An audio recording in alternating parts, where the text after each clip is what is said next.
The steak plates hit the table one by one, juicy, pink, steaming. Then came the desserts, chocolate cake for one cousin, creme brulee for another. The laughter was loud, forks clinking, glasses raised. Except in front of me, my plate was bare. My aunt leaned closer, her brow furrowed. Did they forget your order? My mother-in-law smiled, lips sharp. Oh, I only ordered for family. The table stilled.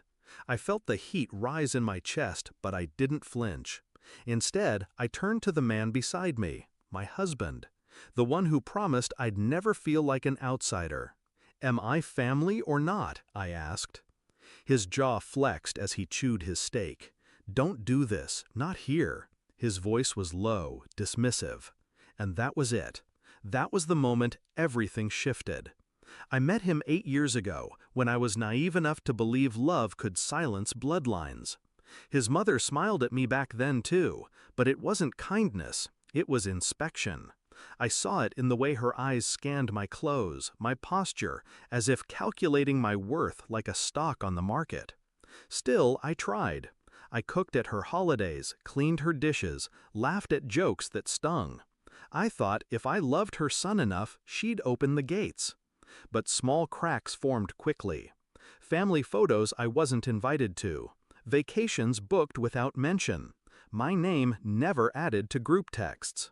I told myself it didn't matter. He mattered.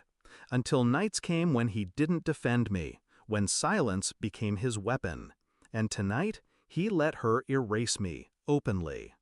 I should have been furious, but fury is loud, messy, and powerless. I've never been loud. My revenge has always been quiet, calculated. While the rest of the table dug into steak, I swallowed the humiliation like a pill and smiled. They thought they'd broken me.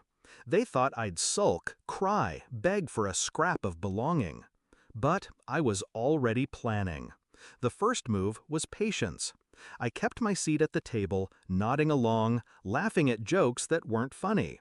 I let my husband's family believe they'd won. The second was precision. Over months, I built my independence quietly. I diverted income into an account no one knew about. I researched property under my name only. I gathered receipts, emails, evidence of every time my husband siphoned money for family emergencies that were really his sister's shopping trips and his mother's credit card bills. The third was timing. I waited until my husband's business, already fragile, needed one final investment to stay afloat, $100,000. He came to me, eyes tired, voice rehearsed. "It's for us," he said, "for the family." And that word, family, cut deeper than his mother's smile ever did. I signed the papers, but not the ones he thought. Not an investment. Divorce. Filed quietly, assets frozen, bank accounts split. I left him holding the weight of debt, his mother's expectations, and his own silence. The climax came at another dinner table, this time in a lawyer's office, not a restaurant. He sat across from me, his mother at his side, still clinging to the illusion of power. "This isn't fair," she snapped. "You're ruining him." I leaned forward, calm. "You ruined him when you taught him loyalty to you mattered more than loyalty to me." Her face went pale. He didn't speak. He couldn't. He knew I was right. Now, when I think back to that night, the empty plate, the laughter around me, I don't feel anger. I feel clarity. They gave me nothing. Not food, not family, not respect. And in return, I gave them exactly what they served me. Nothing. Except this time, it came with consequences.